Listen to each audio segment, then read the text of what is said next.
সূরাটার নাম হলো সূরাতুল ইখলাস। বলেন, সূরার নাম কি? সূরাতুল ইখলাস।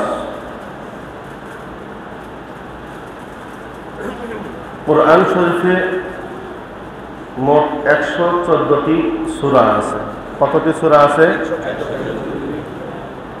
আল্লাহ যে কোরআন নাযিল করেছেন, কোরআনের মধ্যে মোট কতটি সূরা আছে বলেন তো? 114টি। সূরাতুল ইখলাস হলো কোরআন শরীফের 112 নম্বর সূরা। 112 নম্বর সূরা। এই সূরাতে আল্লাহ তাআলা 4টি আয়াত নাযিল করেছেন। কয়টি আয়াত?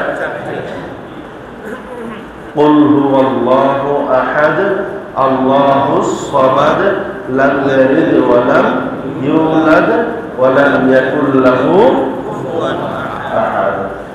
কয়টা আয়াত হলো? 4টা।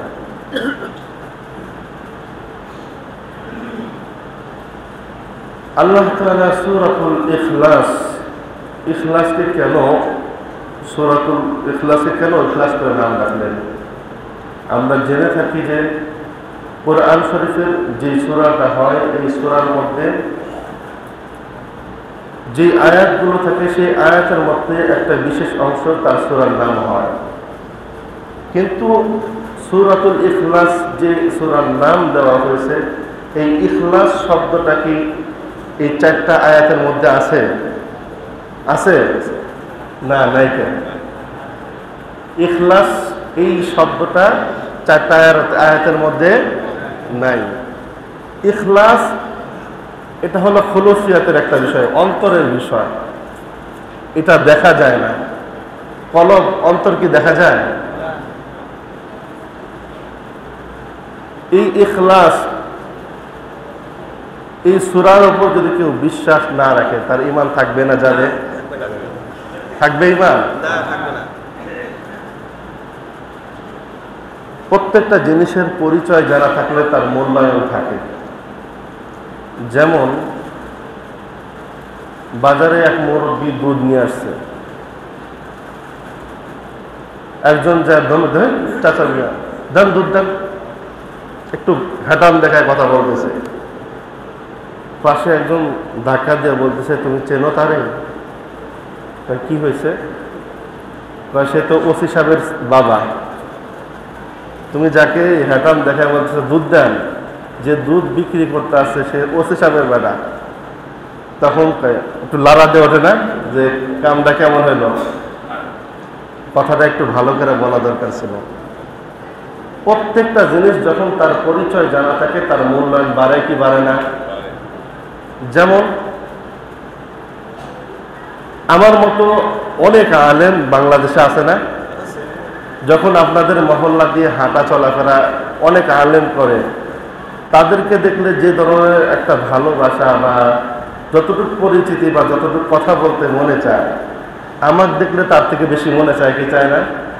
কারণটা হলো আমি আপনাদের পরিচিত, আপনাদের মসজিদের ইমাম সাহেব চেনেন আমাকে, চেনার একটা মূল্যায়ন আছে।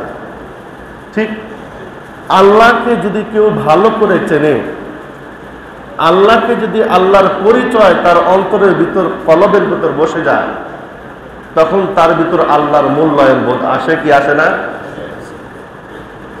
আল্লাহর পরিচয় ভিতরে থাকতে হবে। আল্লাহ বলছেন আমার পরিচয় তুমি চাও, যদি তুমি আমার পরিচয় চাও তাহলে আমার সৃষ্টির দিকে তাকাও, তাহলে আমি আল্লাহকে পেয়ে যাবো। সুবহানাল্লাহ। আল্লাহ বলেন ইন্না ফি খালকিস সামাওয়াতি ওয়াল আরদি ওয়াখতিলাফিল লাইলি ওয়ান নাহারি লাআয়াতিন লিউলিল আলবাব।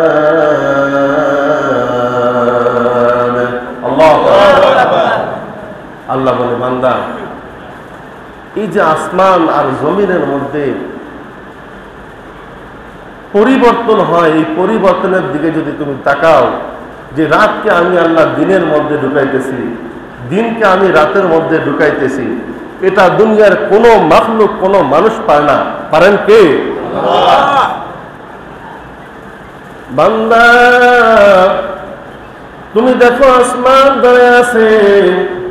বান্দা আসমান এমনি এমনি দাঁড়ায় থাকে নাই। বান্দা তুমি জমিনটা বসা অবস্থায় দেখো, এই জমিনটা এমনি ঠিক থাকে নাই।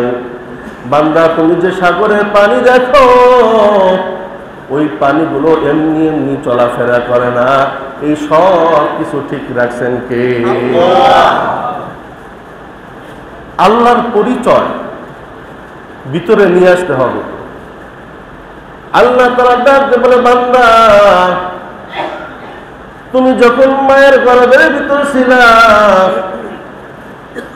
তোমার ওই গর্ভের ভিতর থাকা অবস্থায় কোনো আলো ছিল না, কোনো বাতাস ছিল না, কোনো পানি ছিল না। ওইখানেও আমি আল্লাহ তোমাকে বাঁচায় রাখছি। আল্লাহু আকবার। বান্দা তুমি মায়ের গর্ভে থেকে দুনিয়াতে এসো। বান্দা তুমি তোমার মার কাছে খাবারটা চাইতে পারো না। তোমার ক্ষুধা লাগছে, তুমি বলতে পারো না মা আমাকে খাবার দাও। তোমার ক্ষুধা লাগছে, তুমি তোমার বাবাকে ডাক দিয়ে বলতে পারো না বাবা আমার ক্ষুধা লাগছে, আমাকে একটু খাবার দাও। বান্দা ওই সময় আমি আল্লাহ, তুমি যখন তোমার খাবার প্রয়োজন হয়, তুমি যখন কান্না শুরু করো, আমি মার কলবের ভিতর, মার অন্তরের জেহেনের ভিতরে দিয়া দেই যে তোমার সন্তানের ক্ষুধা পেয়েছে। ঠিক কিনা বলো? এগুলোর দিকে যদি নজর করেন, যে আসলে দুনিয়াতে না চাইলে কেউ দেয় না, কিন্তু ছোট বাচ্চা সে চায় না, তারপরেও দেয় কেমনি? এই যে জ্ঞান, এই যে বুদ্ধি, এগুলা দিয়ে কে দিয়েছেন? আল্লাহর পরিচয় যদি আমার ভিতর থাকতো, যে আল্লাহ কিভাবে আমাদেরকে চালাইতেছেন, আসমান জমিন এত কিছু আল্লাহ চালাইতেছেন, এগুলা কি আল্লাহ চালানো ছাড়া অন্য কেউ চালাইতেছেন? এই জন্য আল্লাহর পরিচয় আমাদের ভিতর থাকতে হবে।